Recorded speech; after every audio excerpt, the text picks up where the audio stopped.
إن الحمد لله نحمده ونستعينه ونستغفره ونعوذ بالله من شرور أنفسنا ومن سيئات أعمالنا من يهده الله فلا مضل له ومن يضلل فلا هادي له وأشهد أن لا إله إلا الله وحده لا شريك له وأشهد أن محمدا عبده ورسوله يا أيها الذين آمنوا اتقوا الله حق تقاته ولا تموتن إلا وأنتم مسلمون يا أيها الناس اتقوا ربكم الذي خلقكم من نفس واحدة وخلق منها زوجها وبث منهما رجالا كثيرا ونساء واتقوا الله الذي تساءلون به والأرحام إن الله كان عليكم رقيبا يا أيها الذين آمنوا اتقوا الله وقولوا قولا سديدا يصلح لكم أعمالكم ويغفر لكم ذنوبكم ومن يطع الله ورسوله فقد فاز فوزا عظيما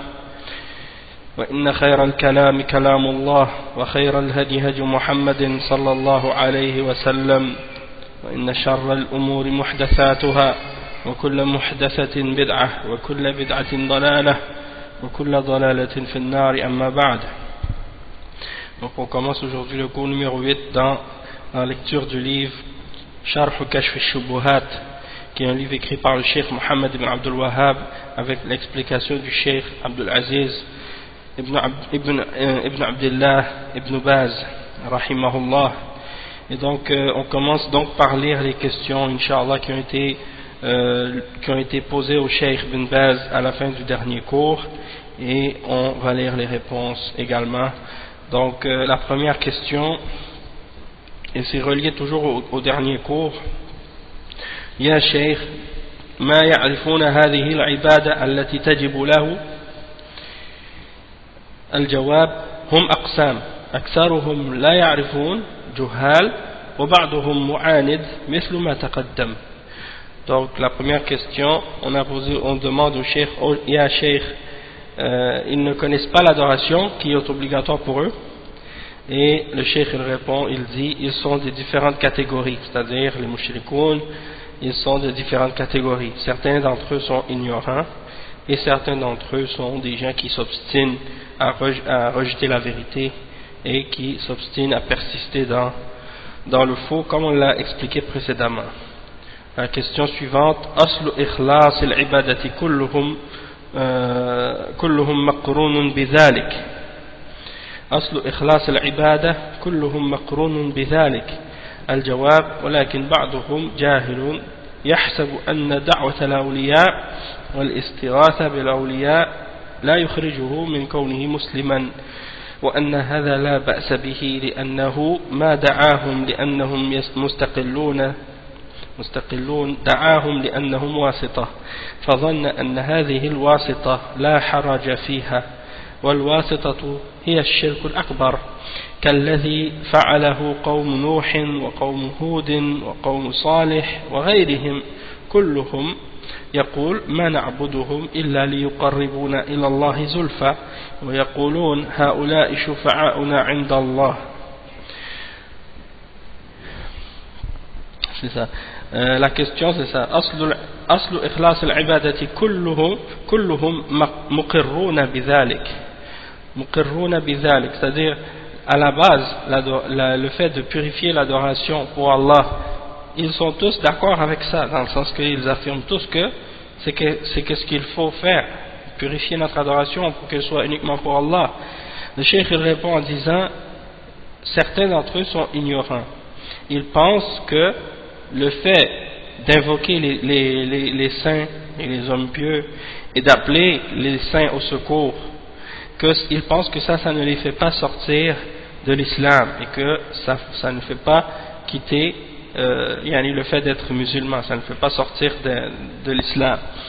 Et ils pensent qu'il n'y a pas de problème de faire ça, parce qu'ils ne les invoquent pas dans le but avec l'idée qu'ils sont indépendants, c'est-à-dire ils ne les invoquent pas, c'est-à-dire ils n'invoquent pas les awliya, les saints et les hommes pieux avec l'idée que ces hommes pieux-là sont indépendants, que c'est eux qui peuvent gérer ou régler le problème indépendamment d'Allah.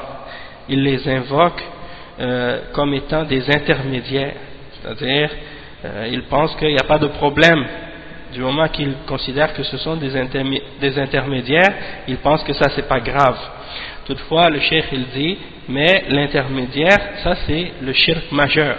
Le fait de prendre cet intermédiaire-là entre toi et Allah dans l'adoration, c'est ça qui est en réalité le shirk majeur.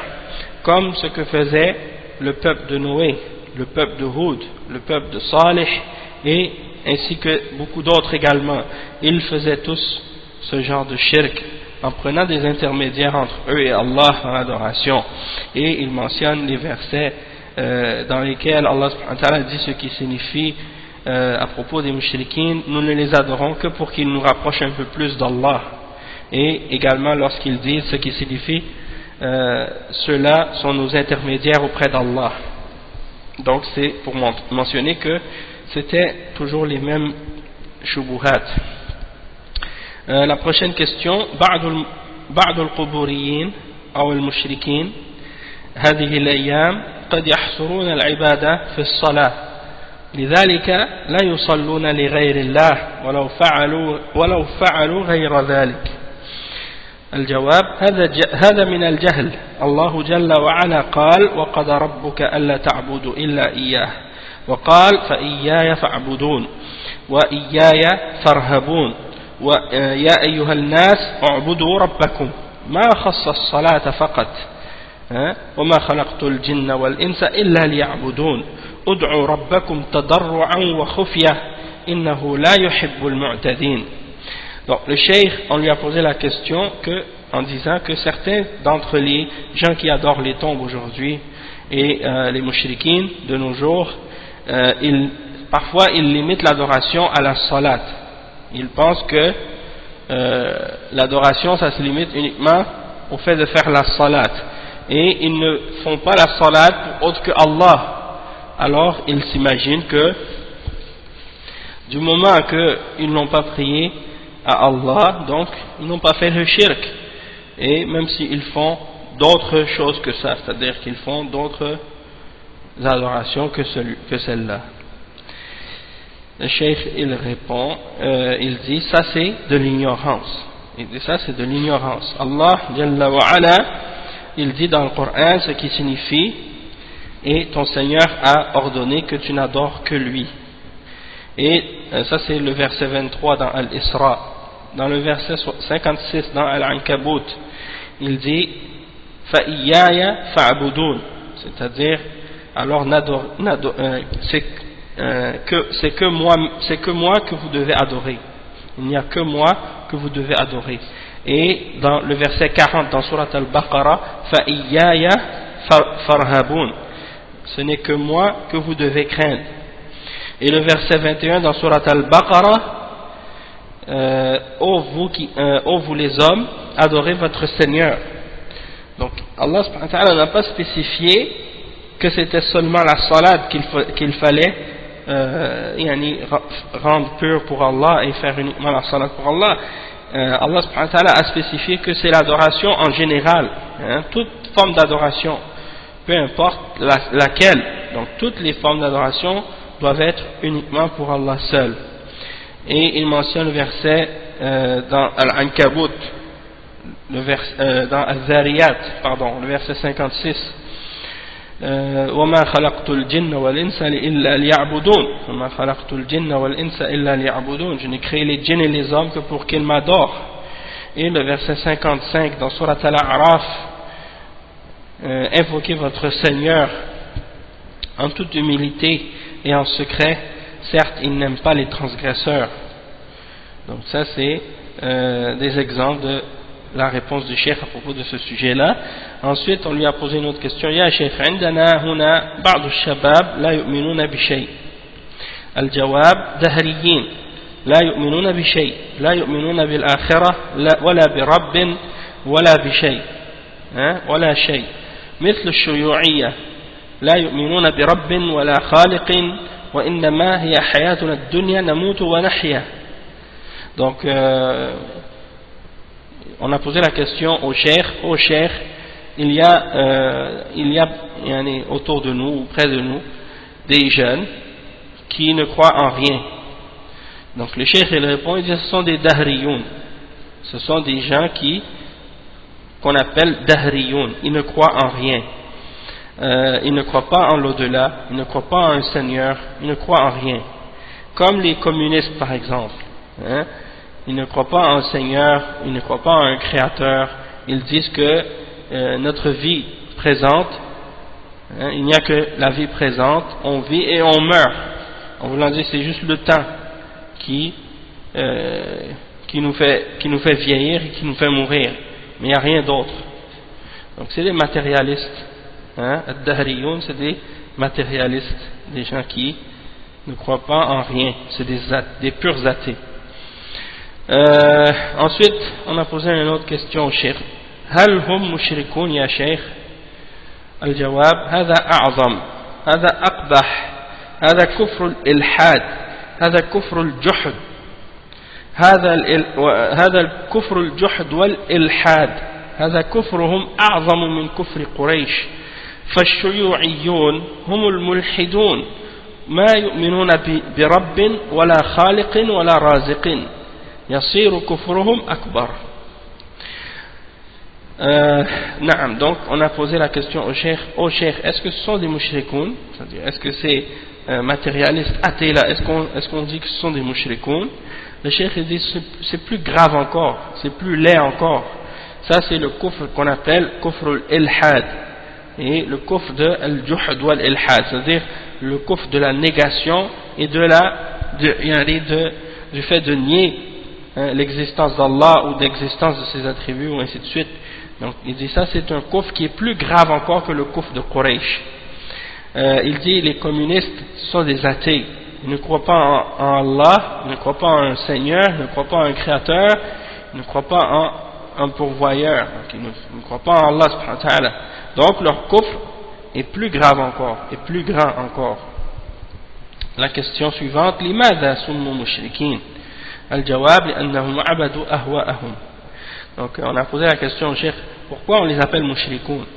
Et le cheikh il répond, il dit parce qu'ils ont adoré leur passion. سؤال من جاء إلى قبر يطلب منه أن يدعو له عند الله؟ الجواب ما يملك ذلك، إذا قال له اشفع لي أو ادعو لي شرك على الصحيح، فإذا قال للقبر ادعو لي أو اشفع لي فإن هذا لا يجوز، طلب منه ما لا يقدر عليه. Donc la question ici au cheikh c'est, si quelqu'un va à une tombe et il invoque cette tombe ou la personne qui est enterrée en lui demandant d'invoquer Allah pour elle, la personne demande aux morts d'invoquer Allah pour elle. La réponse, le cheikh il dit cette personne ne possède pas la capacité de faire cela. Lorsqu'il lui dit intercède pour moi ou invoque Allah pour moi, ça c'est du shirk, hein, selon l'opinion correcte. Et s'il dit à la tombe invoque pour moi ou intercède pour moi, il n'a pas le droit de lui demander ça, parce qu'il lui demande ce qu'il n'est pas capable de faire. Il demande au mort ce que le mort ne peut pas faire. Et après le cheikh il dit, on a posé la question ensuite, صرح بعض الناس أن هذا هو قول ابن تيمية. الجواب صرح ابن تيمية بأن هذا شرك أكبر. Donc la question c'est que certaines personnes ont dit clairement que ceci était la parole de Ibn Taymiyyah ou la position de Ibn Taymiyyah. Le cheikh il répond en disant que Ibn Taymiyyah a explicitement dit que cela est une forme de shirk majeur. Donc celui qui demande à un mort de prier Allah pour lui ou d'invoquer Allah pour lui, ça c'est une forme de shirk majeur. Hein? Et ensuite la question suivante, حديث الدعاء مخ العبادة. الجواب فيه ضعف، ولكن الصحيح الدعاء هو العبادة، وهذا أصح وألفاظه حديث هذا أصح ألفاظه، فحديث الدعاء مخ العبادة فيه ضعف ومعناه صحيح. Donc on a posé la question ensuite au cheikh à propos du dua, lorsqu'on dit que le dua c'est le cœur de l'adoration ou la pulpe de l'adoration. Et le cheikh il répond, il dit ce hadith là il est faible, mais la version qui est authentique de ce hadith c'est celle qui dit que le dua c'est l'adoration, le dua c'est l'adoration, et celui-là il est plus authentique dans sa formulation. Et donc le hadith ad-du'a mukhul ibadah il est faible, toutefois sa signification est vraie. السؤال من يقول إن الكفر التكذيب. الجواب هذا جاهل مركب نسأل الله العافية فلو سب الله وما كذبه يكون كافرا. Donc on a posé la question au cheikh ensuite, celui qui dit que le kufr c'est uniquement par at-takzib qu'on peut le faire, c'est-à-dire que c'est seulement lorsqu'on renie quelque chose qui vient d'Allah ou qu'on traite de mensonge quelque chose qui vient d'Allah, comme s'il y en a qui pensent que c'est seulement ça le kufr. Et le cheikh il répond, il dit ça c'est de l'ignorance, et c'est de l'ignorance superposée ou doublée, c'est-à-dire la personne elle ignore et elle ignore qu'elle ignore. Nasallallahu al-afiyah. Donc il dit si quelqu'un par exemple insulte Allah, même si il renie pas Allah ou il traite pas ce que Allah a révélé de mensonge, il est quand même kafir, même si il ne renie pas, parce que il a insulté Allah subhanahu wa ta'ala. السؤال هل يخرج من الملة؟ الجواب بلى يصير كافرا. الذين يرون أن الكفر التكذيب معناه أن الذي يصلي لغير الله أو يسجد لغير الله لا يكذب ولا يسب الله ما يصير كافرا حتى يكذب نسأل الله العافية. Bala, yasiru kafiran. Donc le cheikh, on lui a posé la question, est-ce que la personne qui insulte Allah, elle sort de la religion? Le cheikh dit certes, elle sort de la religion, elle devient mécréant. Ceux qui considèrent que le kufr c'est seulement lorsque la personne a renié quelque chose de la religion, il dit ça veut dire quoi? Ça veut dire que celui qui prie pour autre que Allah ou qui se prosterne pour autre que Allah, il n'a pas renié. Il n'a pas renié, et celui qui insulte Allah, il devient pas mécréant jusqu'à ce qu'il traite de mensonge. Il dit ça c'est une erreur, c'est totalement faux. Nasallallahu al-afiyah. Et donc ensuite on lui a posé la question au cheikh. بعض العوام يقول دعوت الله عز وجل فترة طويلة هل يقال له اصبر أو ربما أن الله عز وجل يؤجلها لك في خير؟ الجواب يصبر. يقول النبي صلى الله عليه وسلم ما من عبد يدعو الله بدعوة ليس فيها إثم ولا قطيعة رحم إلا أعطاه الله بها إحدى ثلاث، إما أن تعجل له في الدنيا أو تؤخر له في الآخرة أو يصرف عنه من الشر مثل ذلك. قالوا يا رسول الله إذا نكثر؟ قال الله أكثر. نعم. والله سبحانه وتعالى حكيم عليم قد يؤجلها لأنه قد تضره الإجابة. Donc le cheikh, on lui a posé la question. Certains parmi le commun des musulmans, ils disent par exemple j'ai invoqué Allah pendant longtemps, en voulant dire j'ai invoqué Allah pendant longtemps sans être exaucé. Est-ce qu'on dit à cette personne sois patiente, ou il se peut que Allah subhanahu wa ta'ala l'a retardé pour toi pour un bien quelconque, c'est-à-dire il a retardé d'exaucer cette demande de ta part pour un bien? La réponse, que la personne soit patiente, qu'elle soit patiente. Le prophète sallallahu alayhi wa sallam a dit nul serviteur invoque Allah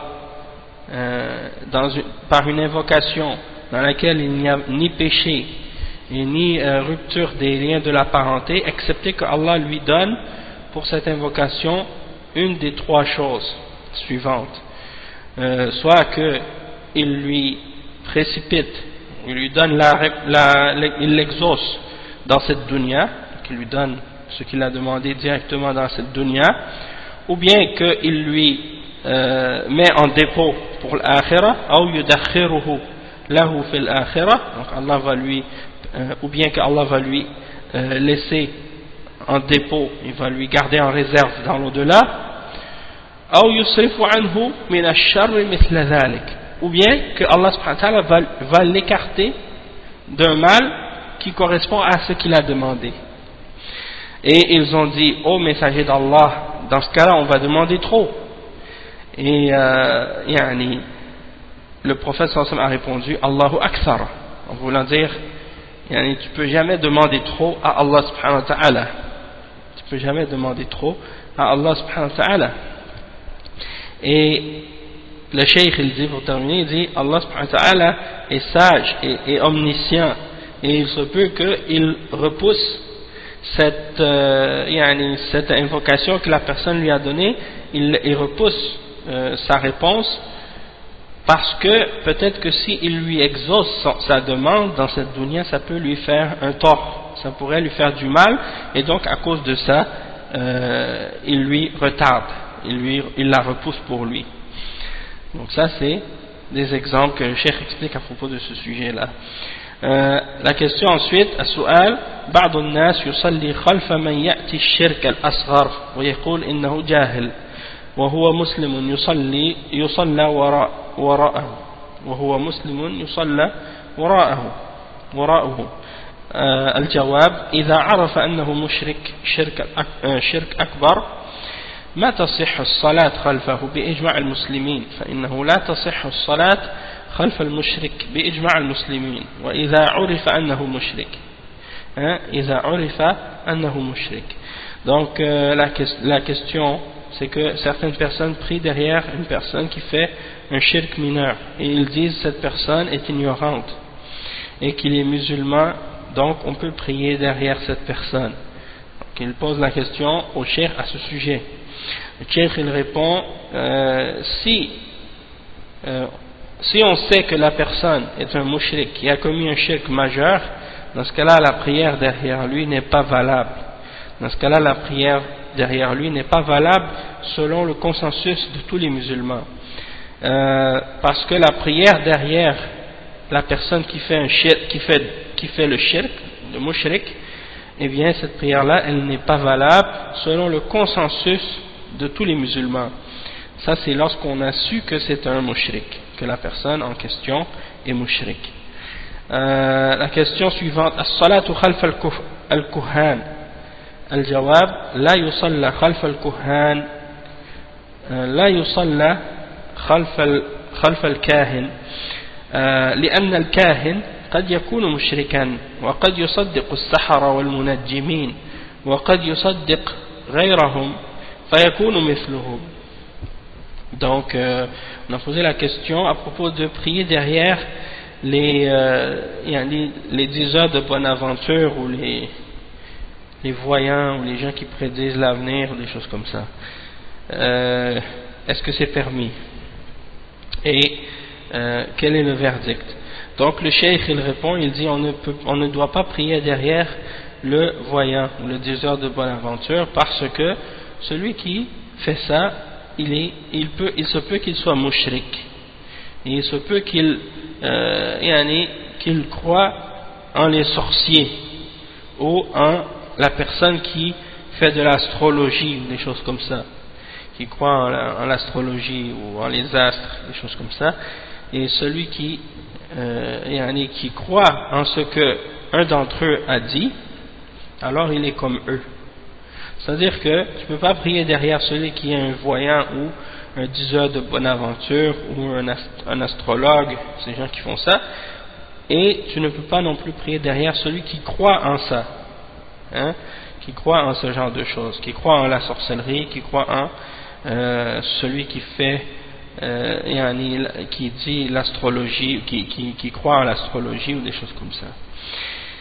Une autre question qui a été posée, توجد فتوى من الشيخ ابن عثيمين من وقعت منه حادث سيارة من غير تفريط لا شيء عليه فنرجو منكم التوضيح. الجواب هذا هو الراجح لأنه ما فرط يمشي مشيه العادي ما فرط إنما يلزمه الكفارة أو الدية إذا كان للتفريط بمثل السرعة أو غيرها يعني بسبب منه وهذا هو الراجح. Donc le cheikh on lui a dit qu'il y a une fatwa du cheikh Ibn Uthaymin qui dit que celui qui a fait un accident de voiture sans que ce soit une négligence de sa part, alors il n'a rien il n'y a rien contre lui, il n'a rien à payer ou il n'a pas de peine contre lui. Et on aimerait une clarification. Et le cheikh il répond, il dit ceci c'est l'opinion correcte à ce sujet-là. Du moment que la personne elle a fait cet accident sans que ce soit dû à une négligence de sa part, il roulait de façon normale, il n'a pas fait d'excès. Dans ce cas-là, la seule chose qu'il doit payer c'est la kafara, l'expiation, ou bien la diya lorsque il a été négligent. Par exemple, il a été trop vite ou des choses semblables. C'est-à-dire à cause de quelque chose que c'est lui qui l'a causé. Et ça c'est l'opinion la plus correcte à ce sujet. Une autre question ensuite, Dua Allah عند القبر. الجواب بدعة. الدعاء عند القبر بدعة. والصلاة عند القبر بدعة. Donc on a posé la question au cheikh de faire le dua auprès d'une tombe, c'est-à-dire d'invoquer Allah auprès d'une tombe. Et le cheikh il répond, il dit ça c'est une bid'a. Le fait d'invoquer Allah auprès d'une tombe, ça c'est une bid'a. Et le fait de faire la salat près d'une tombe, ça aussi c'est une bid'a. C'est une bid'a parce que ça peut amener au shirk. Et c'est très dangereux à cause de ça. Tandis que celui qui prie auprès d'une tombe et qui prie à cette tombe, qui fait des doigts auprès de la tombe et qui prie à la tombe elle-même ou à celui qui est enterré dans cette tombe, eh bien ça c'est une forme de shirk majeur. Tandis que s'il fait juste prier près de cette tombe, ça c'est bid'a. Parce qu'il y en a qui prient près de la tombe, ils pensent que la prière auprès de la tombe elle a plus de valeur, ou qu'elle risque plus d'être exaucée ou des choses de ce genre. Mais il prie à Allah seulement, donc ça c'est une bid'a dans ce cas-là. On a posé une autre question au cheikh. ماذا يعني المؤلف عند قوله الدعاء هو مخ العبادة؟ هل الدعاء هو أصل التوحيد؟ الجواب الدعاء مخ العبادة. الدعاء من أصل العبادة. قال الله جل وعلا ادعوني أستجب لكم. وقال إن الذين يستكبرون عن عبادتي سيدخلون جهنم داخرين. سماه عبادة. Le cheikh, on lui a posé la question, qu'est-ce que l'auteur veut dire lorsqu'il dit que l'invocation c'est la pulpe de l'adoration ou le centre de l'adoration? Est-ce que le dua c'est la base du tawhid? Et le cheikh il répond, il dit le dua c'est le centre de l'adoration, c'est-à-dire que ça fait partie des fondements de l'adoration, ça fait partie des bases de l'adoration. Allah subhanahu wa ta'ala il dit invoquez votre Seigneur, invoquez-moi et il va vous répondre. Invoquez-moi et je vais vous répondre. Oui, c'est ça. Donc ensuite il dit ceux qui s'enflent d'orgueil face à mon adoration, ils entreront dans l'enfer humiliés. Donc Allah subhanahu wa ta'ala a appelé le dua il a appelé l'adoration invocation, ou bien il a appelé l'invocation adoration dans ce verset. Il dit ud'ouni et puis après il dit inna ladhina yastakbiruna an ibadati. Donc il a remplacé le mot dua par ibada. Donc c'est la preuve que le dua c'est une adoration, c'est une des bases de l'adoration. C'est le verset, ça c'est le verset 60 dans Surat Ghafir. Ensuite, une autre question qu'on a posée au cheikh. في بعض الأحيان أنصت لقراءة الإمام ويصيبني شك هل قرأت الفاتحة أم لا، وبعض الأحيان لا أقرأها وأقول هذا من وسواس الشيطان، فما حكم فعل السابق؟ الجواب: الأصل أنه قرأها ما دام خلف الإمام، ويترك الوسواس ويجتهد في قراءتها ويحرص، لأن الشيطان حريص على إفساد صلاة بني آدم، مثل ما يشك هل قال سبحان ربي العظيم، هل قال سبحان ربي الأعلى، هل قرأت التحيات. الشيطان يوسوس عليه ويلعب به. Donc la question c'est que la personne dit parfois j'écoute, je me concentre pour écouter la récitation de l'imam, et il me prend un doute, ou il me vient un doute sur le fait de dire est-ce que j'ai récité la Fatiha ou non. Et il dit parfois je ne l'ai pas récité, mais je me dis ça c'est des soupirs ou des doutes qui viennent du shaitan. Donc il décide de ne pas de se dire que il l'a lu, il se dit à lui-même je l'ai lu, et il dit ça c'est des doutes du shaitan, même quand il l'a pas lu, parfois il se dit oui je l'ai lu, ça c'est des doutes du shaitan. Quel est le verdict? Et le cheikh il dit la base c'est qu'il l'a lu du moment qu'il est derrière l'imam, et il doit abandonner ce genre de soupir, ce genre de doute qu'il a, ce genre de wiswas, lorsque quelqu'un commence à toujours avoir des soupçons sur sa prière, des pensées comme ça, il se demande est-ce que j'ai prié, est-ce que j'ai pas prié, est-ce que j'ai récité le Fatiha, est-ce que j'ai pas récité le Fatiha, est-ce que j'ai fait le wudu, est-ce que j'ai pas fait le wudu. Il lave dans la prière, parfois il va faire son wudu, il lave son bras, après il arrive à son pied, il dit est-ce que j'ai lavé mon bras, est-ce que j'ai pas lavé mon bras. Ça c'est le shaitan parfois qui vient mettre des wiswas dans sa tête, qui vient lui soupirer des idées comme ça, des doutes, pour lui faire perdre sa prière. Et le shaitan il fait beaucoup d'efforts pour faire en sorte que la prière de l'homme soit invalide, ou bien pour la rendre nulle, essayer de faire croire qu'elle n'est pas bonne ou qu'elle est nulle.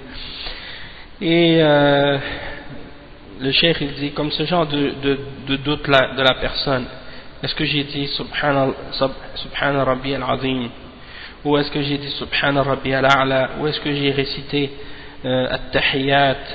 Donc ça c'est le shaitan qui veut jouer avec la personne, donc il ne doit pas donner d'importance à ce wiswas, et il continue sa prière. Une autre question, et donc la question suivante c'est وإذا لم يقرأ الفاتحة في الصلاة الجهرية الجواب تلزمه ولا يتعمد تركها إلا إذا كان جاهلا فيتحملها الإمام. Donc le cheikh il dit donc, et s'il n'a pas lu la Fatiha dans la prière qui est récitée à haute voix, le cheikh il dit c'est obligatoire pour lui, et tant qu'il n'a pas c'est obligatoire pour lui tant qu'il n'a pas abandonné sa récitation volontairement. S'il n'a pas abandonné volontairement, dans ce cas-là,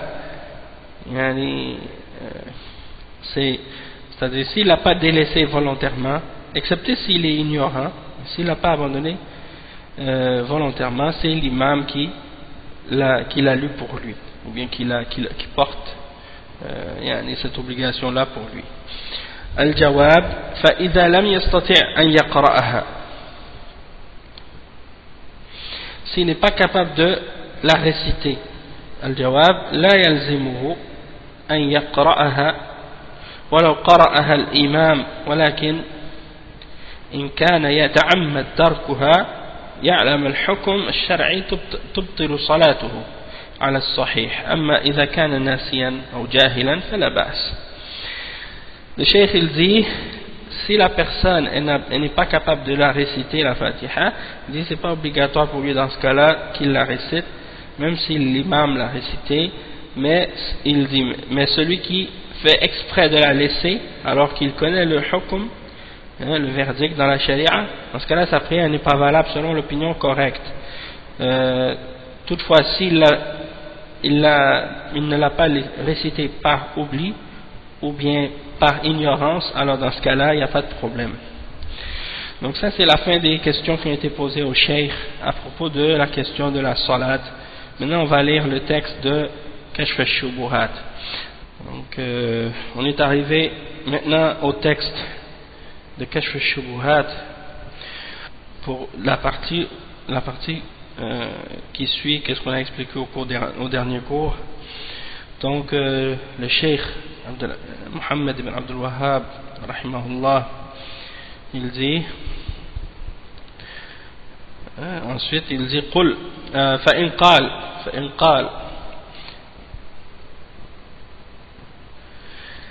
قال تنكر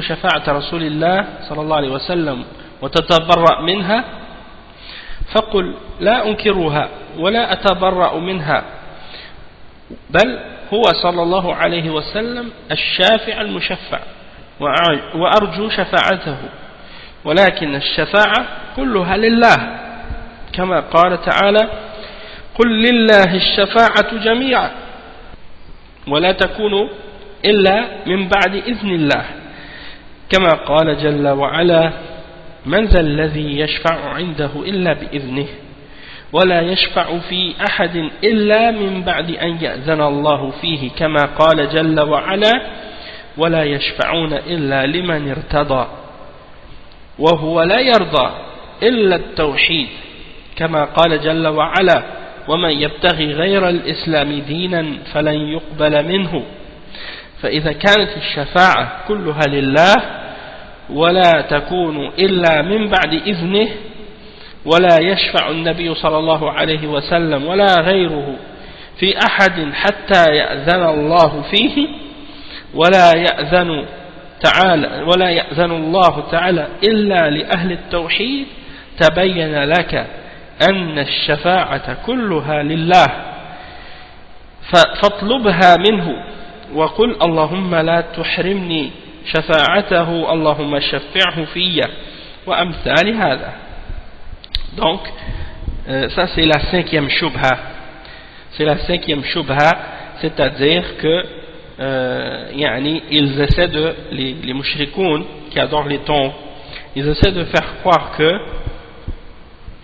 celui qui renie le shirk et qui rejette le shirk, alors il renie l'intercession du messager sallallahu alayhi wa sallam. Ça c'est une des shubuhat parmi les shubuhat des gens de shirk à notre époque et des gens de bid'ah. Ils essaient de faire croire aux gens que lorsqu'on appelle au tawhid et qu'on interdit le shirk, ça veut dire que on interdit l'intercession ou on rejette l'intercession du prophète sallallahu alayhi wa sallam. Et ça fait partie des éléments que les gens de bid'ah parmi les soufiyas et les ahbash et beaucoup d'autres parmi les gens de bid'ah, ils propagent à propos de ceux qu'ils appellent les wahhabiyas. Et ça fait partie de leurs accusations et de leurs mensonges contre le cheikh Muhammad ibn Abdul Wahhab. Ils disent à ces gens-là, ils ne croient pas en l'intercession. Ces gens-là, ils ne croient pas en l'intercession du prophète sallallahu alayhi wa sallam. Donc voici l'exemple. Qu'est-ce que le cheikh il dit ici, le cheikh Muhammad ibn Abdul Wahhab? Il dit, et si il te dit, ou si il dit, est-ce que tu renies l'intercession du messager d'Allah sallallahu alayhi wa sallam? Est-ce que tu t'en désaveux? Tu te désavoues de cette intercession? Alors dans ce cas-là, dis-lui et réponds-lui, non, je ne la renie pas et je ne m'en désavoue pas. Et en fait, le messager sallallahu alayhi wa sallam, il est l'intercesseur, celui à qui on va donner l'intercession. Et j'espère en son intercession. Mais l'intercession, elle appartient tout entière à Allah subhanahu wa ta'ala lui seul. comme Allah subhanahu wa ta'ala le dit lui-même dans le verset 44 dans Surat Az-Zumar, Qul lillahi shafa'atu jami'a. Dis, ô Muhammad, dis, c'est à Allah, lui seul, qu'appartient toute l'intercession. C'est à Allah qu'appartient l'intercession tout entière. Et l'intercession de la part du messager sallallahu alayhi wa sallam ou de la part des intercesseurs ne sera que après la permission, après que Allah subhanahu wa ta'ala ait donné la permission d'intercéder à celui qui va intercéder. Et il mentionne la preuve de ça dans le verset dans Ayatul Kursi, le verset 255 dans Surat Al-Baqarah. Qui peut intercéder auprès de lui? Qui peut intercéder auprès de lui excepté par sa permission? Donc nul ne peut intercéder auprès d'Allah excepté par la permission d'Allah. Et il mentionne ensuite, il dit, et il ne pourra pas non plus intercéder en faveur de quiconque excepté après que Allah ait permis qu'on intercède pour cette personne. Et il mentionne comme preuve de ça le verset 28 dans Surat Al-Anbiya, dans lequel Allah subhanahu wa ta'ala il dit وَلَا يَشْفَعُونَ إِلَّا لِمَنِ ارْتَضَى, c'est-à-dire que les messagers ils ne pourront intercéder que pour ceux de qui Allah a été satisfait. Ok. Et ensuite il dit وَلَا يَرْضَى إِلَّا التَّوْحِيدِ, et Allah subhanahu wa ta'ala n'est satisfait que du tawhid. Il y a des gens qui sont sur le tawhid. Il mentionne comme preuve de ça le verset 85 dans Surat Al-Imran, dans lequel Allah subhanahu wa ta'ala il dit, et quiconque recherche une religion autre que l'islam, alors elle ne sera pas acceptée de lui. Donc si quelqu'un recherche une religion autre que l'islam, c'est-à-dire une religion autre que le tawhid, autre que l'unicité d'Allah et l'adoration d'Allah seul, il le rejette de ce qui est adoré en dehors de lui. Donc le cheikh il résume tout ça en disant, donc si on dit que l'intercession tout entière est pour Allah seul et qu'elle ne va se faire que après qu'il ait donné la permission à l'intercesseur d'intercéder, et que l'intercesseur ne pourra intercéder, que ce soit le prophète Muhammad sallallahu alayhi wa sallam ou quelqu'un d'autre d'entre les prophètes ou les hommes pieux qui vont intercéder au jour de la résurrection, nul d'entre eux ne pourra intercéder excepté en faveur de celui pour qui Allah a permis qu'on intercède. Et Allah ne permettra pas qu'on intercède pour quelqu'un d'autre que les gens du tawhid.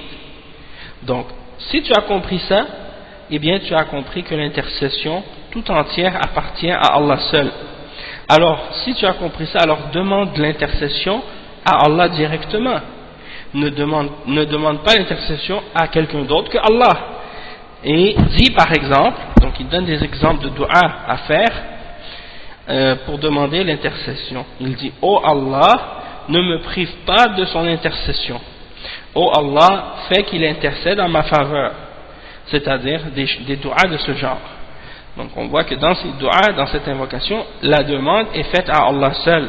Et on demande à Allah directement pour que l'intercession nous soit donnée. On ne demande pas à une créature. On demande seulement au Créateur. Donc ça c'est la réponse.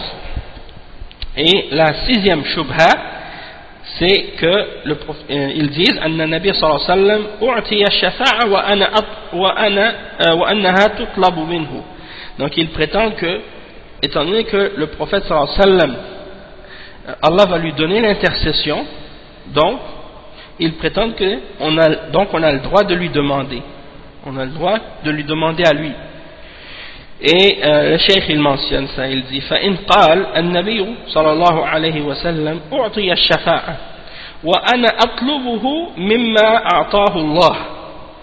Donc ils disent que le prophète sallallahu alayhi wa sallam, on lui a donné la shafa'a, et moi je lui demande de ce que Allah lui a donné, en voulant dire il lui a donné, donc c'est à lui, je peux lui demander.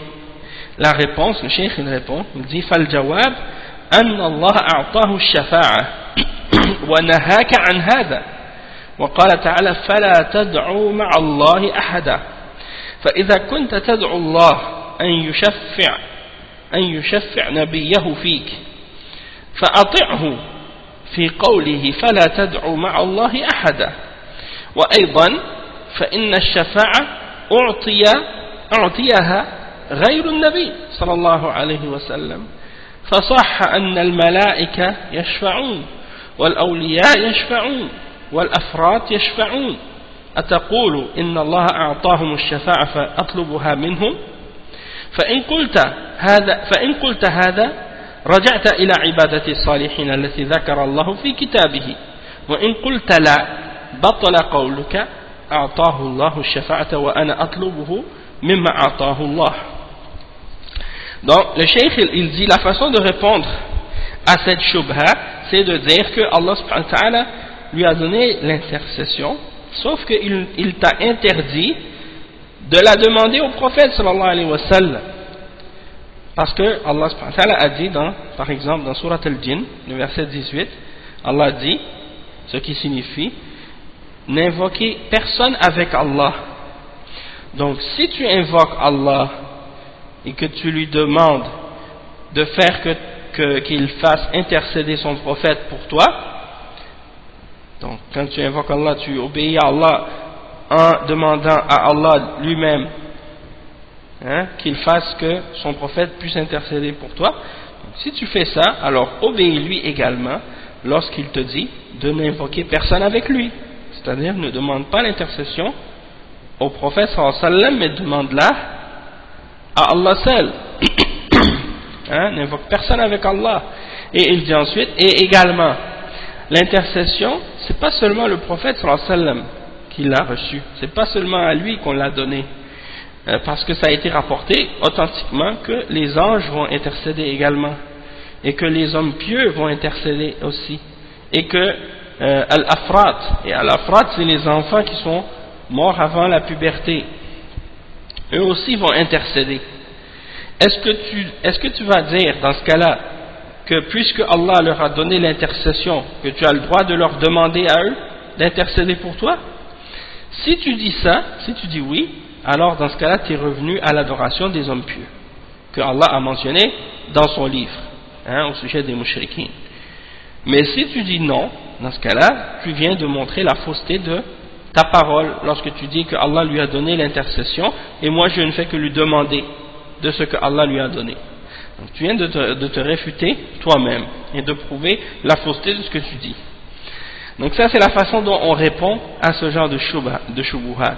Maintenant le Cheikh bin Baz il clarifie ces deux shubuhat et il réfute ces deux shubuhat en détail. Il dit قال الشيخ ابن باز رحمه الله المؤلف رحمه الله بسط الكلام في الشفاعة وقد أحسن الله له في ذلك وأوضح ما ينبغي إيضاحه وما فيه من الحجة القاطعة لأهل الشرك. Donc le Cheikh Ibn Baz rahimahullah il dit que l'auteur Cheikh Mohammed ibn Abdul Wahhab rahimahullah il a détaillé donc il a simplifié plutôt la parole au sujet de l'intercession et Allah subhanahu wa ta'ala lui a fait du bien justement et lui a donné une bonne façon de clarifier cette chose-là de façon claire et il a clarifié donc ce qui était nécessaire de clarifier et il a mentionné ce qui était une preuve tranchante contre les gens du shirk dans sa parole. فإنه إذا قال أنا أطلب من الرسول صلى الله عليه وسلم الشفاعة أتنكر الشفاعة شفاعة الرسول أتبرأ منها أو أتتبرأ منها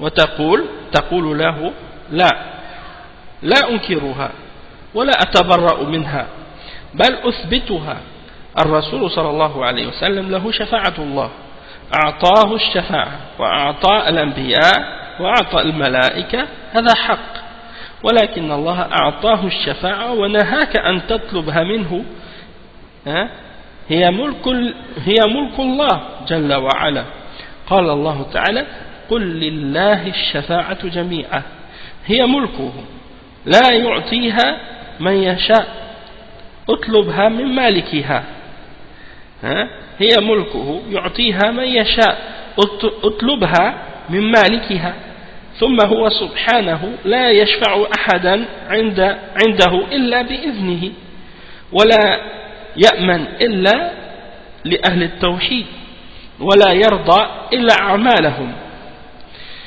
وطلبها من الشخص من النبي صلى الله عليه وسلم أو من الفرد أو من الملك أو من الولي طلب ممن لا يملك المالك هو الله قل لله الشفاعة جميعا ثم هو وقوع في الشرك لأن طلبهم الاستغاثة بهم والنذر لهم هذا من الشرك. Donc le cheikh il explique, il dit si la personne qui fait le shirk, qui adore les hommes pieux, il te dit ou il te demande, il dit moi je demande l'intercession au messager sallallahu alayhi wa sallam, et il dit est-ce que tu renies l'intercession du messager, est-ce que tu t'en désavoues, est-ce que tu la renies? Tu lui réponds et tu lui dis non, je ne la renie pas et je ne m'en désavoue pas, au contraire je l'affirme. Et le messager sallallahu alayhi wa sallam, il possède une intercession, Allah subhanahu wa ta'ala lui donne l'intercession et il a donné également l'intercession aux prophètes et il l'a donné aussi aux anges, ça c'est vrai, ça c'est la vérité, mais Allah subhanahu wa ta'ala lui a donné l'intercession. Par contre, il t'a interdit de la demander aux messagers et aux prophètes, parce que c'est quelque chose qui appartient uniquement à Allah Jalla wa Ala. C'est la propriété d'Allah seul. Allah subhanahu wa ta'ala il dit dans Surat Az-Zumar, le verset 44, قُلْ لِلَّهِ الشَّفَاعَةُ جَمِيعًا. Donc Allah il dit, ce qui signifie, dit aux messagers d'Allah, aux hommes, que c'est à Allah seul qu'appartient l'intercession tout entière. Donc c'est la propriété d'Allah subhanahu wa ta'ala, il la donne à qui il veut. Alors si tu désires obtenir cette intercession, demande-la de son propriétaire, demande l'intercession de son propriétaire, et son propriétaire c'est qui? Son propriétaire c'est Allah subhanahu wa ta'ala. Et puis ensuite Allah subhanahu wa ta'ala la yashfa' ahadun عنده إلا بإذنه. Allah subhanahu wa ta'ala, personne ne peut venir demander l'intercession auprès de lui excepté par sa permission, et personne ne sera en sécurité et n'obtiendra l'intercession excepté les gens du tawhid, et il ne sera satisfait que de leurs œuvres à eux, c'est-à-dire Allah ne sera satisfait que des œuvres des gens du tawhid. Donc il dit, et de demander l'intercession d'une personne ou du prophète ou d'un enfant qui est mort avant la puberté ou d'un ange ou d'un wali, c'est de demander à ces créatures-là ce qu'ils ne possèdent pas, ce qui n'est pas à eux. Allah subhanahu wa ta'ala il dit que l'intercession elle est sa propriété, que c'est lui le propriétaire de l'intercession, c'est lui le maître de l'intercession, c'est à lui que ça appartient. Il dit au Muhammad sallallahu alayhi wa sallam, dit aux hommes, c'est à Allah seul qu'appartient l'intercession tout entière. Puis le fait de demander à autre que Allah pour l'intercession, c'est quelque chose qui te fait tomber dans le shirk. Parce que comme par exemple lorsque tu demandes l'intercession à une créature, tu tombes dans le shirk. Lorsque tu demandes lorsque tu appelles au secours une créature, tu commets du shirk. Lorsque tu fais un vœu pour une créature c'est-à-dire tu fais un vœu pieux et tu cherches à faire un vœu pieux pour te rapprocher d'une créature ou des choses de ce genre. Et donc tout ça, tu fais ça pour une créature, donc ça devient du shirk, ça aussi. Donc tout ça c'est des exemples de shirk. Tu appelles un saint quand tu as un moment de détresse ou un malheur, tu appelles au secours un mort dans sa tombe, ou tu fais un vœu pieux pour quelqu'un qui est mort dans sa tombe, ou quelqu'un qui est à un endroit qu'il ne peut pas savoir, il ne peut pas t'entendre, tu l'appelles au secours. Hein? Ça c'est des exemples de shirk. Hein? Et tu demandes ce que seul Allah peut donner, ce que seul Allah est capable de faire.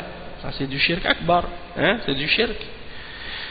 Et le cheikh il dit وهذا يصادم قوله تعالى فلا تدع مع الله أحدا وقضى ربك ألا تعبدوا إلا إياه يا أيها الناس اعبدوا ربكم ادعوني أستجب لكم فالواجب أن يطلب منه سبحانه ويخص بالدعاء والطلب للشفاعة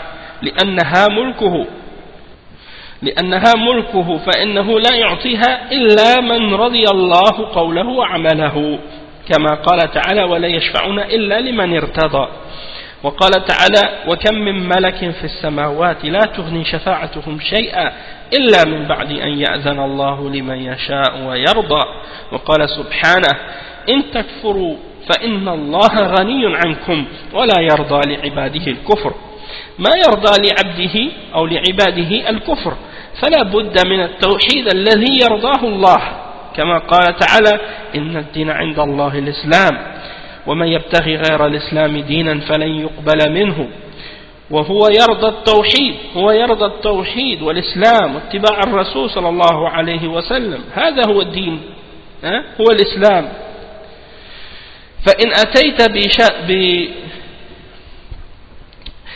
أتيت به شفع فيك مع الناس أهل التوحيد في دخول الجنة فإن دخلت النار بالتقدير بذنوبك كنت من أهل شفاعته إذا مت على التوحيد والإسلام فالحاصل إن قالت أتنكر تقول له ما أنكر بل أؤمن بها وأقر بها ولكن لا بد من سؤالها من مالكها والله سبحانه لا يعطيها إلا بإذنه ويرضى عمل لا يعطيها إلا بإذنه ويرضى عمله لمن له الشفاعة ولا يشفعون إلا لمن ارتضى وهو سبحانه لا يرضى إلا أهل التوحيد وما يرضى الشرك.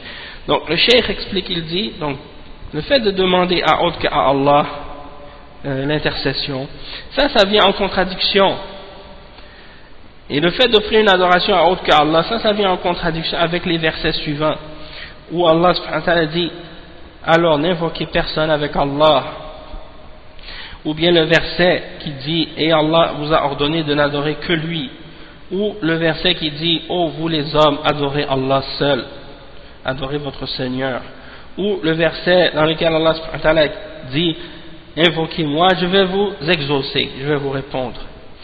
Donc l'obligation c'est qu'on demande uniquement à Allah subhanahu wa ta'ala et qu'on rende notre invocation exclusivement à Allah, qu'on invoque uniquement Allah et qu'on demande l'intercession uniquement à Allah subhanahu wa ta'ala parce que c'est sa propriété, c'est à lui seul et il ne la donne qu'à celui il ne la donne qu'à celui de qui il a agréé les paroles et les actions, comme il le dit dans le verset 28 dans Surat Al-Anbiya, et il n'intercède que pour celui de qui il est satisfait, de qui Allah est satisfait.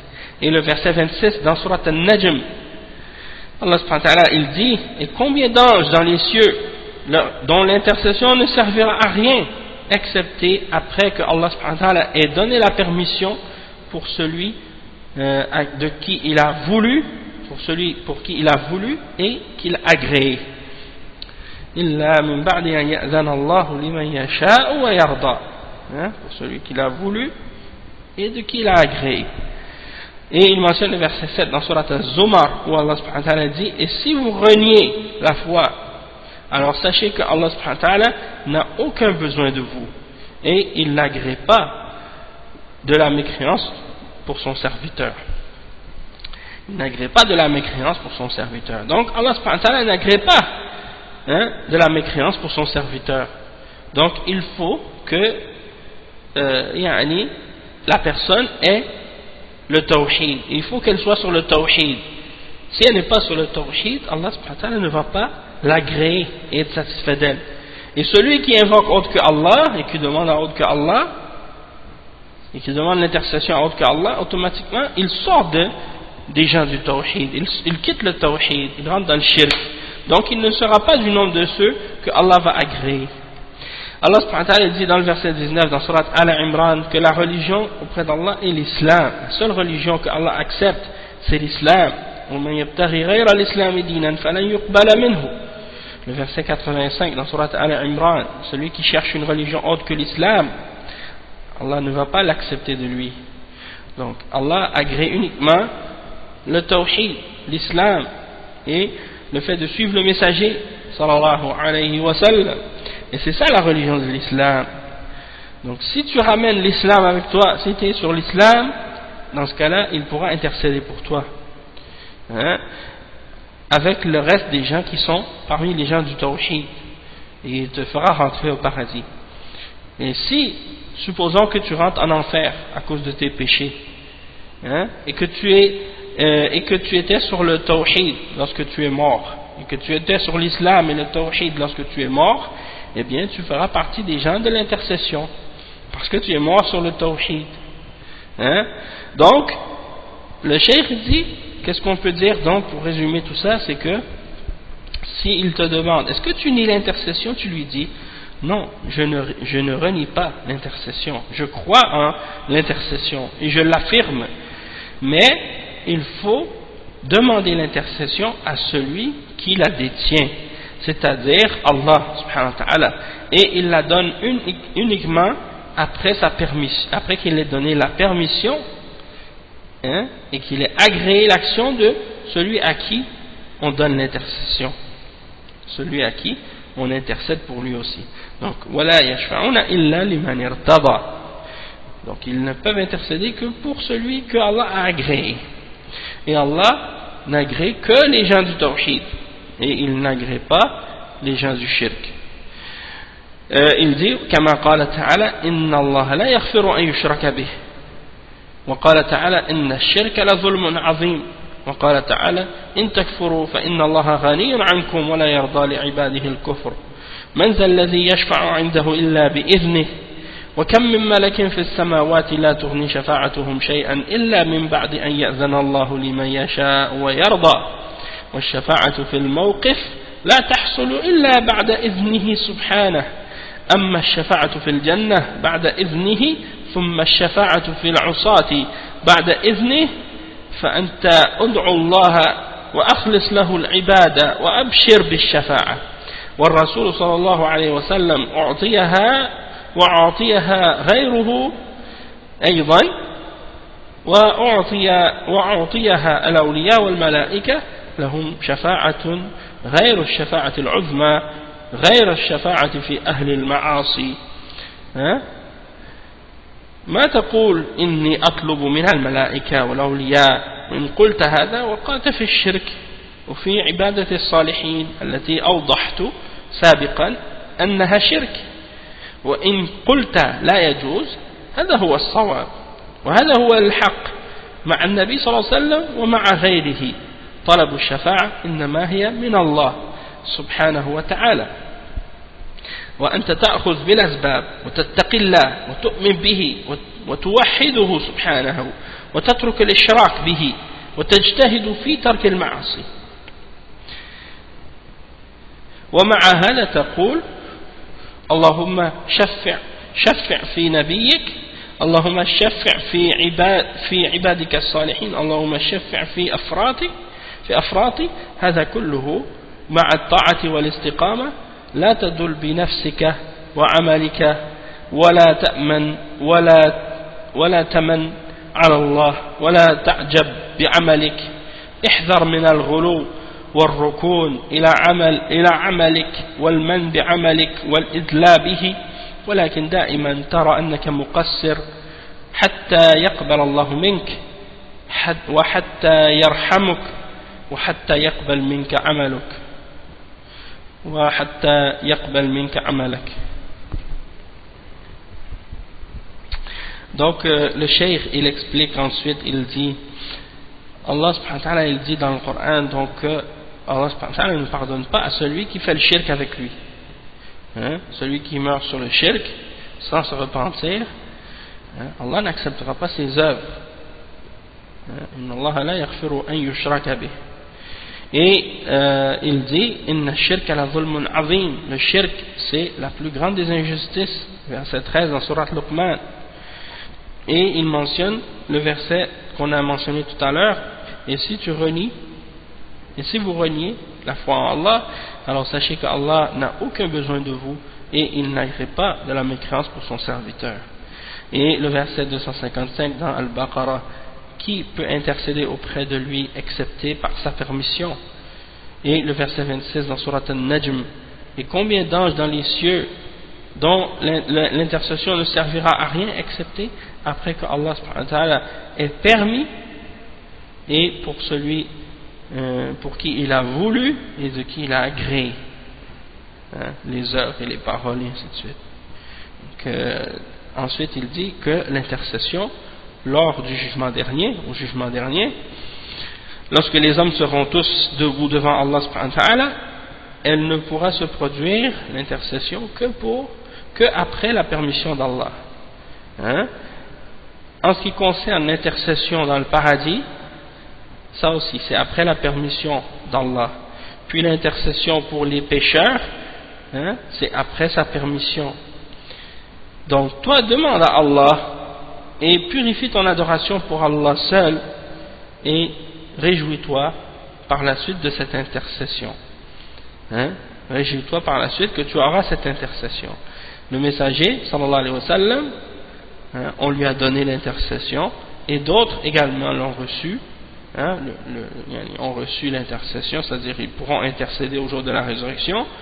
Les hommes pieux l'ont reçu, les anges ils auront une intercession et ils auront une intercession autre que la grande intercession au jour de la résurrection et autre que l'intercession pour les pécheurs il dit ne dis pas je demande l'intercession des anges ou des hommes pieux, parce que si tu dis ça tu es tombé dans le shirk et dans l'adoration des hommes pieux, qu'on a expliqué plus tôt précédemment que ça c'était du shirk. Et si tu dis que cela n'est pas permis, ça c'est ce qui est correct, c'est ça qui est vrai. C'est pas permis de demander l'intercession à autre que Allah subhanahu wa ta'ala. Et ça c'est ce qui est vrai. هذا هو الحق مع النبي ومع غيره. C'est-à-dire tu n'as pas le droit de demander l'intercession, que ce soit avec le prophète sallallahu alayhi wa sallam, tu ne demandes pas au prophète sallallahu alayhi wa sallam, et tu ne demandes pas aux autres non plus, c'est-à-dire tu ne demandes pas aux anges ou aux autres prophètes et messagers ou aux hommes pieux ou ainsi de suite. Tu demandes l'intercession uniquement à Allah subhanahu wa ta'ala parce qu'elle appartient uniquement à Allah. Et toi tu prends les moyens nécessaires et les causes, c'est-à-dire tu crains Allah subhanahu wa ta'ala, tu crois en lui, tu purifies ton adoration pour lui, tu établis son tawhid, tu abandonnes le shirk et tu fais des efforts pour abandonner les désobéissances et les péchés. Et malgré tout ça, tu dis oh Allah, fais que ton prophète intercède pour moi. Oh Allah, je te demande que tu fasses que tes serviteurs pieux intercèdent pour moi. Oh Allah, fais que mon enfant qui est mort avant la puberté soit un intercesseur pour moi au jour de la résurrection. Donc ça tu demandes à Allah subhanahu wa ta'ala, et malgré ça, malgré que tu fais ces invocations là, tu dois également faire les obéissances et les actes de la droiture. Tu ne dois pas penser que ça y est, tes actions sont suffisantes, tu es en sécurité, tu es protégé, comme si tu as une faveur devant Allah, comme si Allah t'as des faveurs que tu fais à Allah subhanahu wa ta'ala, en adorant Allah, que c'est des faveurs que tu lui fais et que tu deviens ébloui de tes propres œuvres, hein, tu dis ah moi j'ai fait beaucoup d'adoration, j'ai fait beaucoup de bien, Allah il faut qu'il me fasse rentrer au paradis maintenant, hein, tu te sens en sécurité par rapport à tes actions. Fais attention de tomber dans l'exagération et de t'appuyer uniquement sur tes œuvres et de te vanter ou de rappeler à Allah subhanahu wa ta'ala tes bonnes œuvres, hein, et d'agir comme si tu avais une faveur sur Allah subhanahu wa ta'ala. Donc tu dois toujours considérer que tu as un manquement dans tes actions, que tu n'as pas fait tout ce que tu devais faire devant Allah subhanahu wa ta'ala pour que Allah accepte de toi, pour que Allah subhanahu wa ta'ala te fasse miséricorde et pour que Allah subhanahu wa ta'ala accepte tes œuvres. وقال في حق أهل الإيمان والذين يؤتون ما أتوا وقلوبهم وجلة أنهم إلى ربهم راجعون أولئك يسارعون في الخيرات وهم لهم سابقون. قالت عائشة رضي الله عنها يا رسول الله أهو الرجل يسرق ويزني ويشرب الخمر؟ قال لا ولكنه الرجل يصلي ويصوم ويخاف أن لا يقبل منه. وهكذا المؤمنون يعملون الصالحات وهم على خوف وحذر إنهم كانوا يسارعون في الخيرات ويدعوننا رغبا ورهبا وكانوا لنا خاشعين. قال تعالى إن الذين يخشون ربهم بالغيب لهم مغفرة وأجر كبير. وقال تعالى إن الذين هم من خشية ربهم مشفقون والذين هم بآيات ربهم يؤمنون والذين هم بربهم لا يشركون والذين يؤتون ما أتوا وقلوبهم وجلة يعني خائف ومشفق أنهم أي من أجل إيمانهم إلى ربهم راجعون وأنهم ملاقوه أولئك يسارعون في الخيرات وهم لها سابقون. Donc le cheikh il explique ensuite, il dit, Allah subhanahu wa ta'ala il dit au sujet des gens de la foi, le verset 60 et 61 dans Surat al-Mu'minun, et ceux qui donnent ce qu'ils donnent alors que leur cœur est frémissant à l'idée qu'ils vont revenir à leur Seigneur, et ceux-là se précipitent dans les bonnes œuvres et ils sont ceux qui précèdent tous les autres dans celle-ci. Et Aïcha radiyallahu anha, donc quand elle a entendu ce verset-là, elle a dit: ô messager d'Allah, est-ce que ce verset parle de l'homme qui vole et qui fait la fornication ou l'adultère et qui boit de l'alcool, hein? Ils font des œuvres et ils donnent ce qu'ils donnent et leur cœur est frémissant à l'idée de retourner à leur Seigneur. Est-ce que c'est celui qui fait des péchés, qui vole, qui fait le zina et qui boit de l'alcool? Le messager d'Allah sallallahu alayhi wa sallam a répondu, il a dit non. Plutôt c'est l'homme qui prie et qui jeûne et qui craint que ces œuvres-là ne seront pas acceptées de lui. Donc c'est pas les gens qui font les péchés, hein, c'est les gens qui font le bien et qui font la prière, qui font le jeûne et tout, les bonnes œuvres, mais qui ont peur que leurs œuvres ne soient pas acceptées d'Allah subhanahu wa ta'ala. Donc le croyant, il doit toujours être comme ça. Il doit faire les bonnes œuvres et il doit toujours avoir la crainte et avoir peur et prendre des précautions. Et il mentionne le verset 90 dans Surat al-Anbiya, dans lequel Allah subhanahu wa ta'ala il dit: Innahum kanu yusari'una fil khayrat, c'est-à-dire ils se précipitaient et faisaient la course entre eux dans les bonnes œuvres, et ils nous invoquaient par amour et par crainte, et ils étaient humbles envers nous. Et il mentionne le verset 12 dans Surat al-Mulk, dans lequel Allah subhanahu wa ta'ala dit: ceux qui craignent leur Seigneur, hein, alors qu'ils ne l'ont jamais vu, hein, ils auront un pardon et une grande récompense. Alladhina yakhshawna rabbahum bil ghayb, alors qu'ils ne l'ont pas vu. Il y en a d'autres qui interprètent en disant alors ceux qui craignent leur Seigneur bil ghayb, c'est-à-dire lorsque personne ne les voit, hein. Donc c'est deux façons comprend le verset, et il mentionne ensuite le verset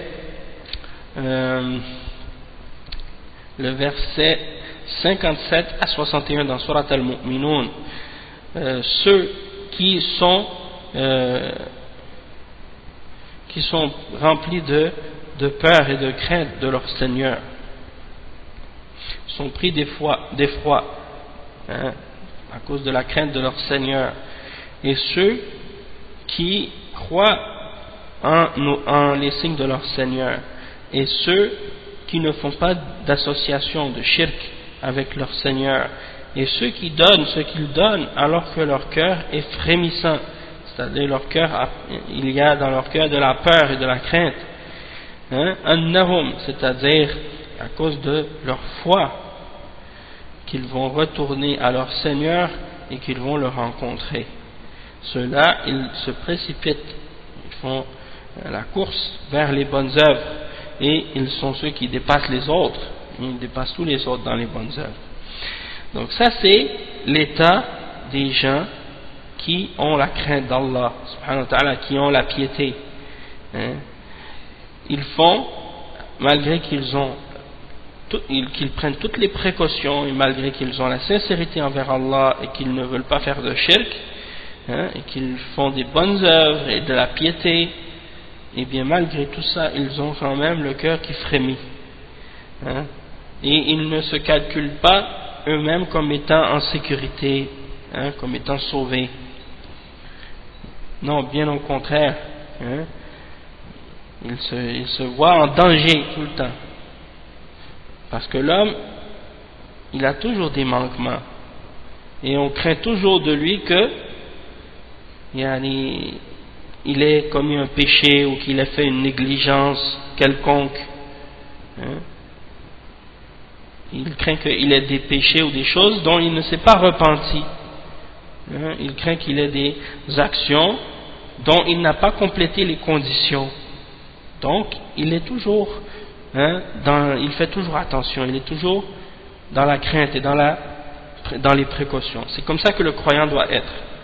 Le Cheikh il dit: هذه حالة الأتقياء مع الحذر ومع الإخلاص لله وعدم الشرك ومع الأعمال الصالحة هم مع هذا قلوبهم وجلة لا يعدون أنفسهم آمنين لا يعدون أنفسهم آمنين بل على خطر لأن الإنسان محل التقصير يخشى من ذنب فرط منه ويخشى من أشياء لم يتب منها ويخشى من عمل ما أتم شروطه وهو على حذر هكذا المؤمن يؤتون ما أتوا وقلوبهم وجلة أنهم إلى ربهم راجعون ليسوا على أمان لا يخافون وإن كان المؤمن يعلم أن من مات على الإسلام فهو على خير ولكن على خطر من شر المعاصي. Donc le cheikh il dit, donc ils donnent ce qu'ils ont donné en sadaqa ou en aumône ou les bonnes choses qu'ils ont fait, ils le font alors que leur cœur frémit, ils sont remplis de crainte à l'idée de rencontrer leur Seigneur alors qu'ils vont revenir à lui. Donc le cheikh il dit, ils ne se sentent pas en sécurité, hein, ils ne sont pas sans crainte, et donc c'est ainsi que le croyant doit être, hein, il sait que celui qui meurt sur l'islam, bien sûr, le croyant qui meurt sur l'islam, il sait qu'il est sur le bien, il est sur quelque chose de bien, mais quand même il a toujours un danger par rapport au mal du péché qu'il a pu faire ou des péchés qu'il a pu commettre.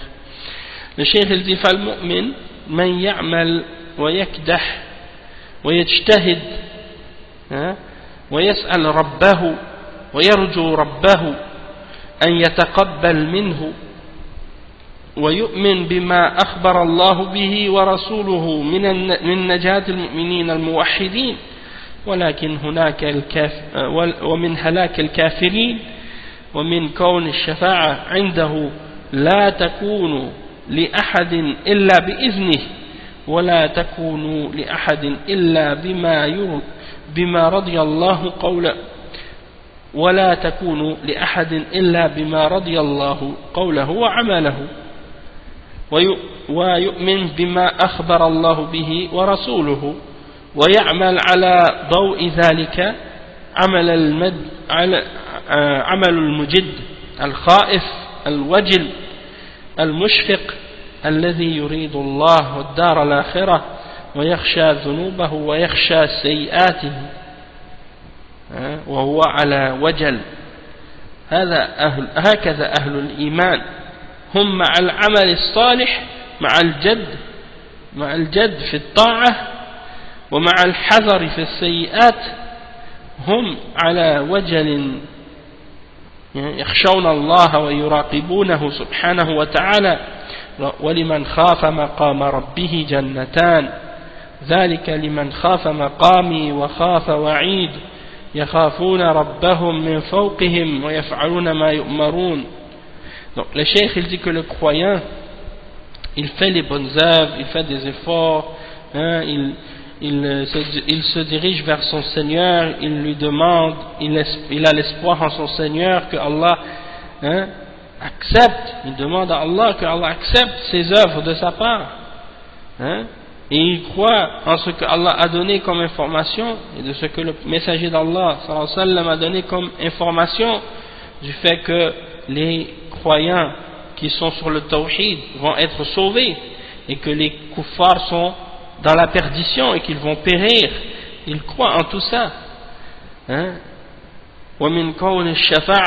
Il croit également que l'intercession auprès d'Allah subhanahu wa ta'ala ne sera que par sa permission, et que l'intercession ne sera que pour celui dont Allah a agréé les paroles et les actions parmi les gens du tawhid, et que celui qui et il croit également que Allah subhanahu wa ta'ala, il croit en ce que Allah a dit et ce que son messager sallallahu alayhi wa sallam a dit, et il fait les œuvres à la lumière de cela, il agit à la lumière de cela, il fait les actes de quelqu'un qui est motivé, qui est sérieux et qui a peur d'Allah subhanahu wa ta'ala, qui a la crainte d'Allah subhanahu wa ta'ala, celui qui veut la demeure de l'au-delà, qui craint ses péchés, qui craint les fautes qu'il a commises,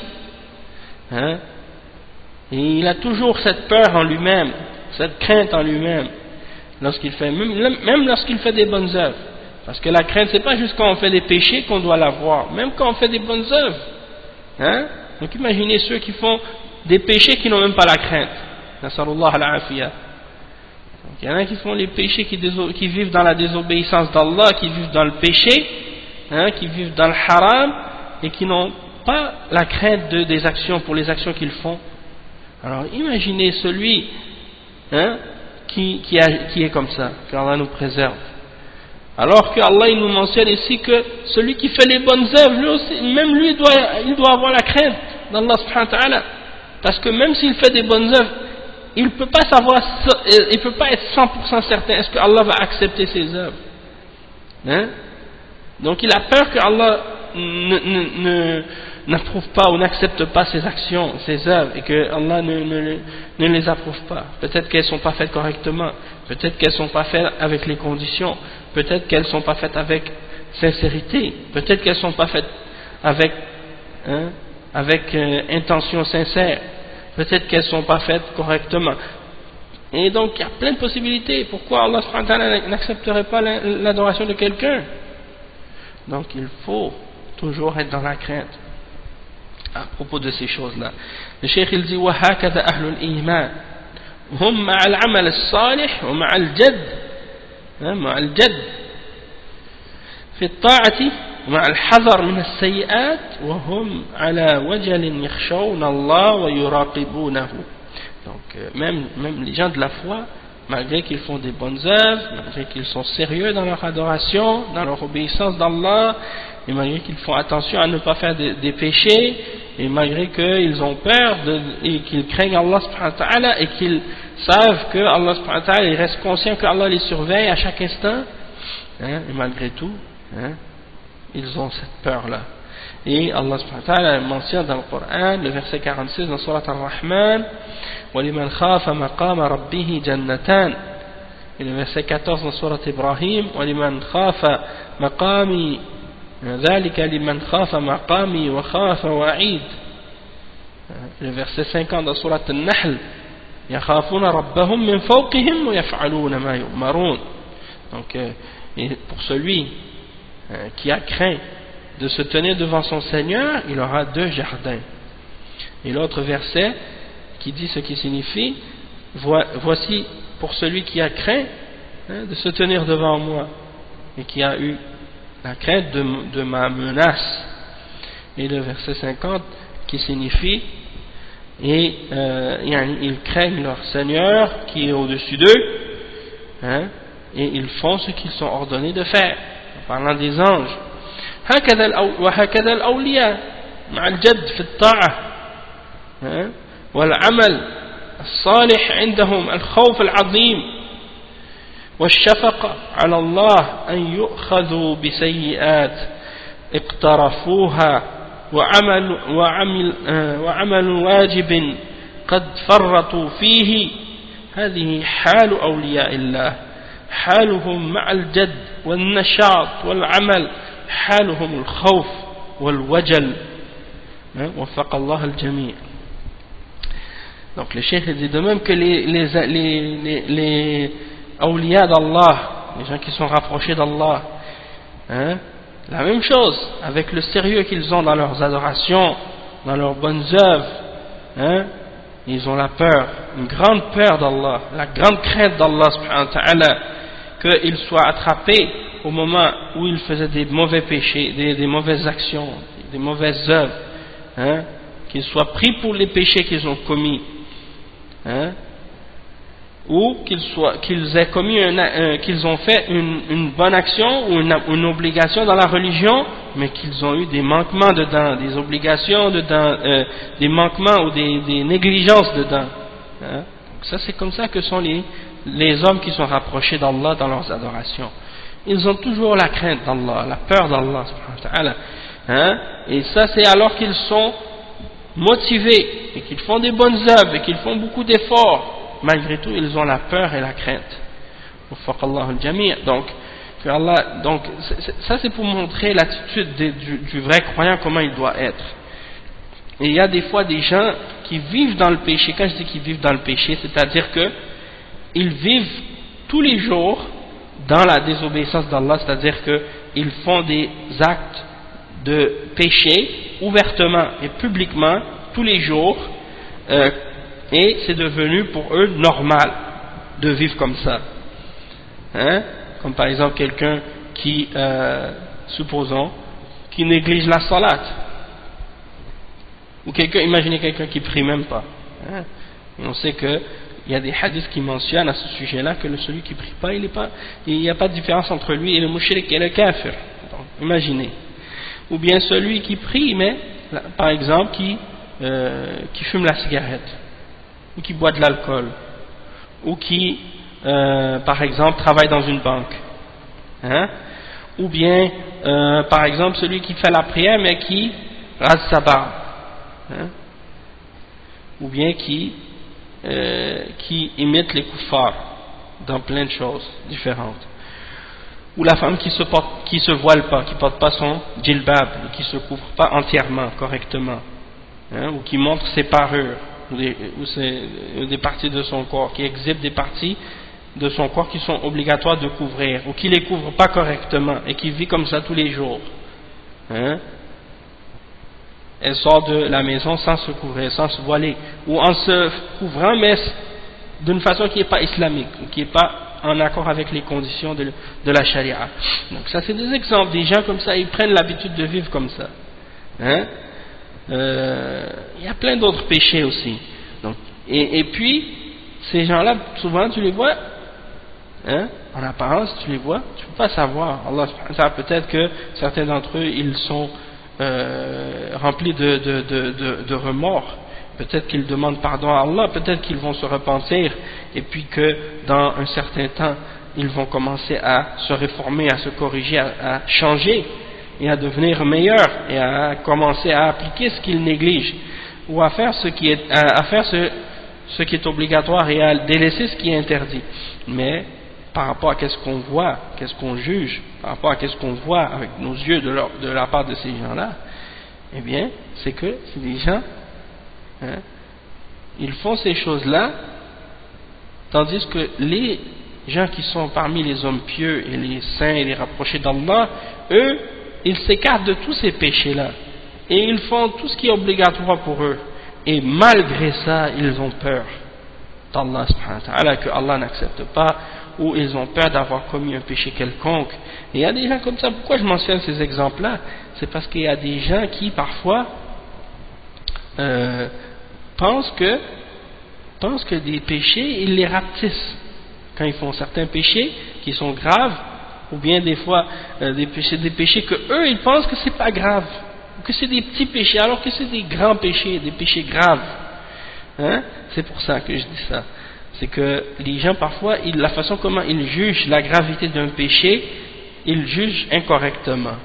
Ils ne savent pas que parfois un péché peut être petit pour eux, mais grave pour Allah subhanahu wa ta'ala. Hein? Et Allah il mentionne ça dans le Coran. Il dit يَحْسَبُونَهُ هَيِّنًا وَهُوَ عِنْدَ اللَّهِ عَظِيمٌ. Ils le voient petit, alors que pour Allah subhanahu wa ta'ala c'est quelque chose de très grave. Hein? Donc il se peut que parfois quelqu'un fasse un grand péché, mais qu'il a tellement de crainte et de peur et de remords et de malaise par rapport à ce péché-là, que ça devient, hein, une cause de repentance pour lui, tandis que l'autre qui fait des petits péchés et qui les néglige et qui les voit comme étant insignifiants, et à cause de de l'état de son cœur, de l'insouciance qu'il a dans son cœur au moment où il commet ce péché-là, et à cause du fait qu'il le rapetisse, eh bien, à cause de ça, ça devient un grand péché. Hein? Donc c'est pour dire, subhanallah, l'état du cœur de la personne lorsqu'elle commet le péché, ça a aussi un impact sur la gravité de ce péché-là. Ensuite, le cheikh il dit Allah yaqul man yashfa'u shafa'atan hasana والنبي صلى الله عليه وسلم يقول في الحديث الصحيح الذي رواه البخاري ومسلم أو أحدهما يقول اشفعوا تؤجروا وقد شفع في بريرة وهي امرأة جارية عتيقة من تواضعه صلى الله عليه وسلم وقد اعتقتها عائشة رضي الله عنها وكان لها زوج عبد مملوك فاختارت نفسها قالت ما بي وكان يسمى مغيثا وكان يحبها كثيرا وكان يبكي فلما رأى النبي صلى الله عليه وسلم حاله وحبه لها أتاها وقال لها يا بريرة لو أنك قبلته وصبرت معه قالت يا نبي الله تأمرني أو تشفع وهي تفهم قال لا ما أمرك ولكن أشفع قالت لا حاجة لي فيه. Donc le cheikh il veut montrer maintenant ici que il y a des intercessions par rapport à qu'est-ce qu'on peut faire dans la dunya, hein, entre les hommes, les intercessions, le fait d'intercéder, une personne intercède pour quelqu'un d'autre dans les affaires de la dunya dans cette vie, ça c'est quelque chose qui est permis, qui est une bonne action, comme c'est mentionné dans le verset 85 dans Surat An-Nisa. Allah subhanahu wa ta'ala il dit quiconque intercède d'une bonne intercession, c'est-à-dire que supposons que tu connais quelqu'un qui cherche un travail et que tu connais bien ton patron, donc tu vas voir ton patron, hein, et tu lui parles pour lui. Tu dis à ton patron, je connais quelqu'un, c'est un bon travailleur, il connaît bien son domaine, il pourrait vraiment être un bon atout pour la compagnie, et ainsi de suite. Et donc tu vas voir ton ami, puis tu lui dis, viens maintenant j'ai parlé pour toi, donc il va t'engager. Ça c'est un exemple d'intercession dans les affaires de la dunya. Ça c'est permis de faire ça, et au contraire, non seulement c'est permis, mais c'est une bonne action que tu fais. Hein? tout ce que tu peux faire comme ça de bien pour quelqu'un à cause de ton statut, de ton poste ou de ta situation ou dans peu importe les bonnes choses que tu es capable de faire pour aider les gens. Donc le fait d'intercéder dans ces choses-là, c'est quelque chose de bien. Il mentionne également que le prophète sallallahu alayhi wa sallam a dit dans un hadith authentique rapporté par Al-Bukhari et Muslim, ou bien un des deux, que le prophète sallallahu alayhi wa sallam a dit: intercédez, vous serez récompensés. C'est-à-dire, faites des intercessions les uns pour les autres, pour aider les gens, et vous serez récompensés par Allah subhanahu wa ta'ala. Et il mentionne aussi l'exemple lorsqu'il a intercédé par rapport à Barira. Et Barira, c'était une jeune femme esclave que Aïcha radiallahu anha avait libérée.